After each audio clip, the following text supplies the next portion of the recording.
Review key provided by Keymailer. Be sure to stay tuned till after the video where I'll explain what Keymailer is and how it can help you get content for your channel. Before I begin my review, just because I like to be transparent in everything that I create, I was given this key for free through Keymailer for review.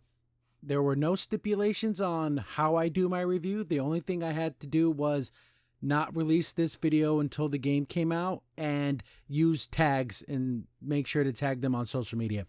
That was the only thing that was given to me.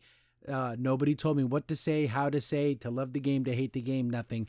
They just gave me the key and told me, hey, play this game. If you do a review, just make sure to not post it too early and to use these certain tags. But here we go, on to the review. Mika and the Witch's Mountain is just such an adorable, cute, fun game. I saw this and I thought, you know what, this could be something I can get into. I do love, there's a lot of witch games out there, especially like in the indie space. It just seems like a very common thing to get into, but this one's a little different because it's more of a platformer, flying platformer. It has its own unique way of getting around, because you have a flying brooms, like, oh, you can just fly anywhere, but the broom is, it slowly but surely gets upgraded throughout the game. So the first broom you get just kind of lets you float around, but you can't float above water. You can only go so high. So it gradually gets you into the hole, you know, instead of just being able to fly ever you want. But with Mika, she gets to this island because she wants to be a witch. Her mother was a witch, and she wrote her like a letter to get trained by this other like very famous witch on top of this mountain. And then the witch is like, hey, you can't just show up here, even though your mom like wrote this like letter of recommendation. You need to like prove yourself.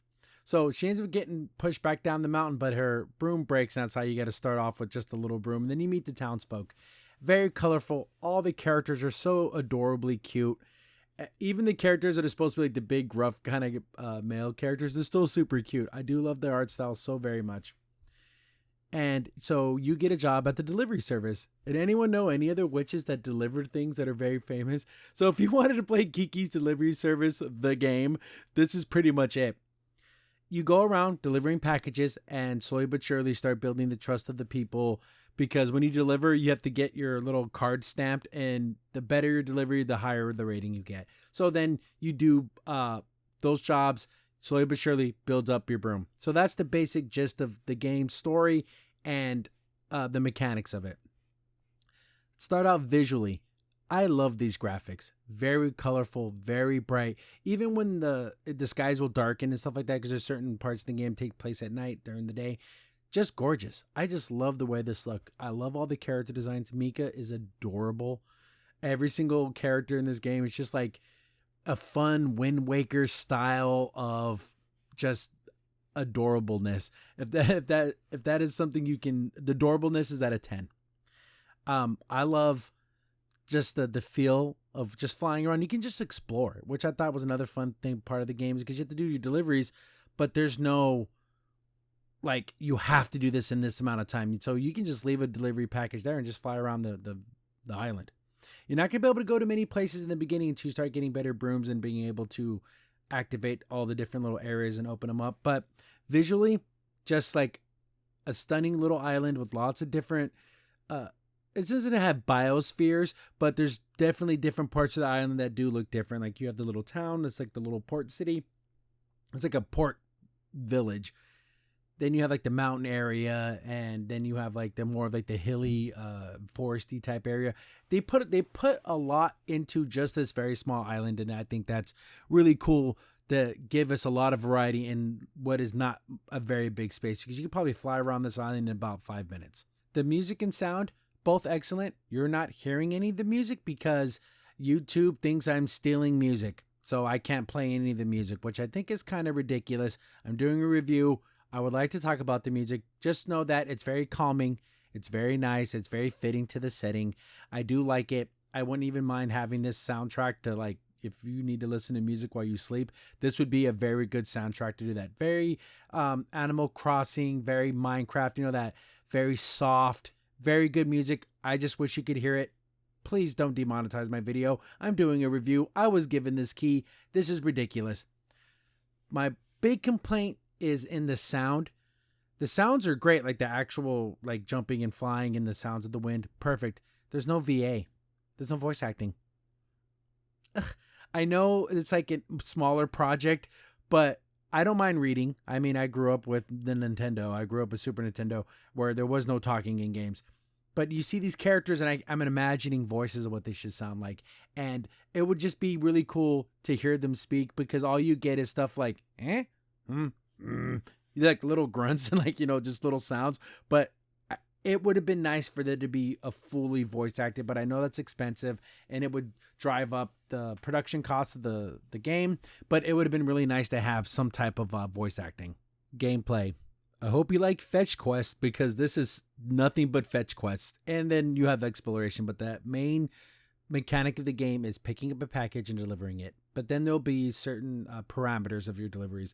Most deliveries early on in the game have no parameters. Like you can just take it to the person and deliver it. Then there's ones where it'll be timed. Like you only have so many seconds to deliver it. Or the package can't get wet. So you can't just cut through like the water parts of the map. And the biggest problem I've had with the game is no damage, which you think, oh, okay, but it's hard to determine, like if you go off like a side of a cliff and you're floating down, like how fast or how hard can I kind of get to the ground without it causing damage? I seem to get, like slow it down, but there's times where if you just bump a wall just a little bit, you'll get a little bit of damage. And I can't do anything but perfection in these types of games, in which I love the option of, you hold down the B button I'm playing on an Xbox controller.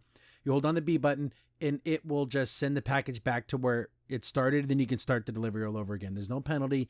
You can't die. There's no losing. I guess losing would be delivering the package all busted up, but why would you do that? You can just restart the delivery and just get it perfect. You get a little bit of I do have to play the game in spurts because, all you're doing is delivering. And you'll do one delivery to one person, then they have something for another person, then something for another person, and something for another person. It's just like this big chain of like, oh, you have to bring this pilot lady, bring her this thing to save her, but then she has this box that has a key. You have to go unlock this, but to unlock the box, you have to put out the fire that's on this. So there's lots of interconnected deliveries where a bunch of things get strung together. But that's basically the main mechanic of the game is delivering, upgrading your broom, and then opening new parts of the map. And I do like the traversal here because slowly but surely you're like, man, how am I supposed to get to this other side of the island in any type of time? But as your broom gets better, you can access these little wind airways that push you further. Then later on, you can even unlock these like launch pads that will just send you flying, which is super cool. I do like the fact that you can slowly but surely learn the island, learn the shortcuts, learn certain jumps you can do to kind of cut time on your deliveries. And that's part of the fun of learning and becoming like a delivery person. You learn all the secret little routes. So the overall gameplay mechanics, if you love just helping people, because you're a helpful little girl, you care about the people, you're saving like little animals sometimes, and sometimes just delivering packages. It's just a lot of fun. And if you like that fetch quest mechanic and just exploration, this game is right up your alley. Would I recommend this game? Wholeheartedly. I absolutely had a blast playing this game. I haven't beaten it yet. I've gotten pretty far, but it's just calming. Play for a couple hours a day, maybe 30-40 minutes, do a couple of deliveries, advance the storyline, because there is an overall storyline, and it seems to be about there's of course the evil guy who's polluting the island, and then there's the regular folks that live there and they live in harmony with the island. So it's a very basic story, but it's fun to slowly but surely unlock the island. Do more deliveries, a little more difficult deliveries, more complex mechanics. So I completely recommend this. Out of 10, I would give it a solid 8 out of 10. It is a good game if you want something that is calming, a little bit, not frustrating, but kind of challenges you a little bit. Not too much challenge, but it is fun to get that perfect delivery, to get that, hit the different air currents just right to get you to cut a couple seconds off your delivery time, finding all the different secret little things hitting around the map. There's these little dolls that you can find, and you can use them as currency to get new costumes. I love costumes. There's this cute witch outfit. I haven't got enough points to get it, but I'm going to get it. I have to get it. But yeah, definitely check it out. I do have a link to it on my Steam page. Like, use that link to buy it. Tag me if you end up playing this game and liking it. Tag the creator.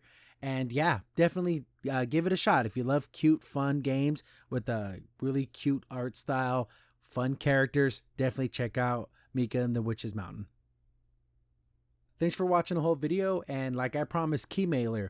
What Keymailer is a website. You can go sign up if you have a YouTube channel, Twitch channel, they even TikTok.